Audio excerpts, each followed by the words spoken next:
I carry a small sheet of paper in my wallet that has written on it the names of people whose opinions of me matter. To be on that list, you have to love me for my strengths and struggles.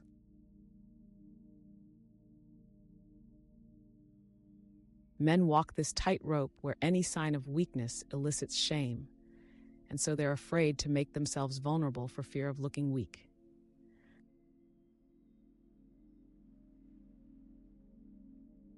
We judge people in areas where we're vulnerable to shame, especially picking folks who are doing worse than we're doing.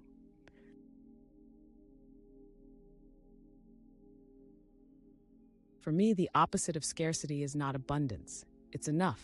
I'm enough. My kids are enough.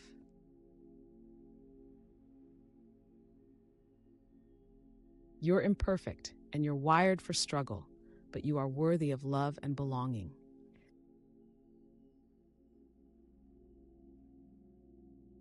Vulnerability is not weakness, and that myth is profoundly dangerous.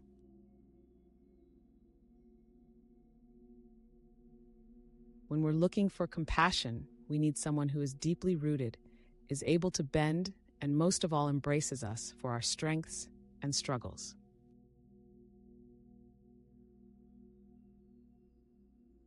As a shame researcher, I know that the very best thing to do in the midst of a shame attack is totally counterintuitive. Practice courage and reach out.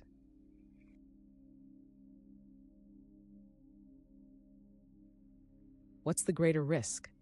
Letting go of what people think, or letting go of how I feel, what I believe, and who I am?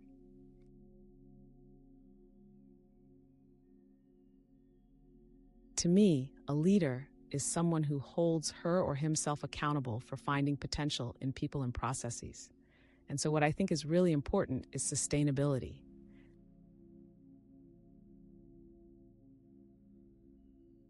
In my research, I've interviewed a lot of people who never fit in, who are what you might call different: scientists, artists, thinkers. And if you drop down deep into their work and who they are, there is a tremendous amount of self-acceptance.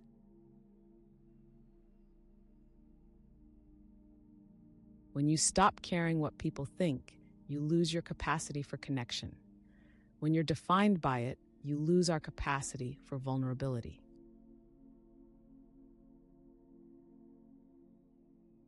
Shame is the most powerful master emotion. It's the fear that we're not good enough.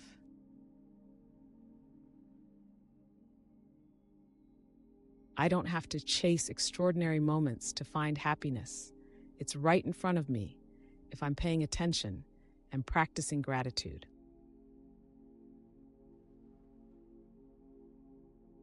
As unique as we all are, an awful lot of us want the same things. We want to shake up our current less than fulfilling lives. We want to be happier, more loving, forgiving, and connected with the people around us.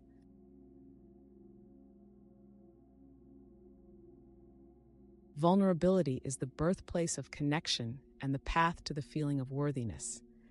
If it doesn't feel vulnerable, the sharing is probably not constructive.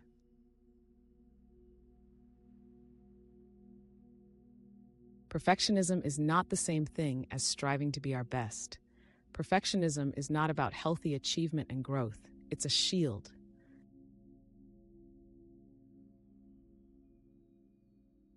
First and foremost, we need to be the adults we want our children to be. We should watch our own gossiping and anger. We should model the kindness we want to see.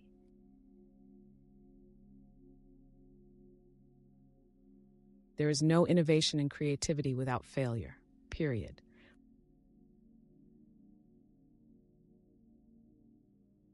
As a vulnerability researcher, the greatest barrier I see is our low tolerance for vulnerability. We're almost afraid to be happy. We feel like it's inviting disaster.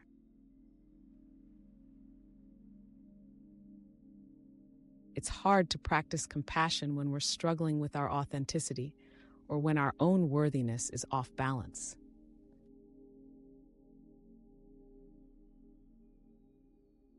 When you get to a place where you understand that love and belonging, your worthiness, is a birthright and not something you have to earn, anything is possible.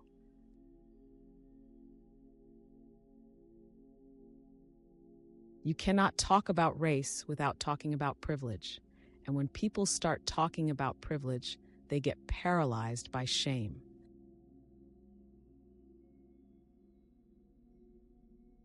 I think our capacity for wholeheartedness can never be greater than our willingness to be brokenhearted.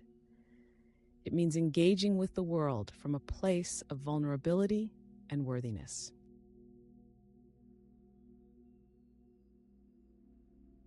Through my research, I found that vulnerability is the glue that holds relationships together.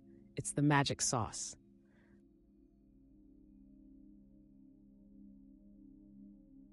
Daring to set boundaries is about having the courage to love ourselves, even when we risk disappointing others.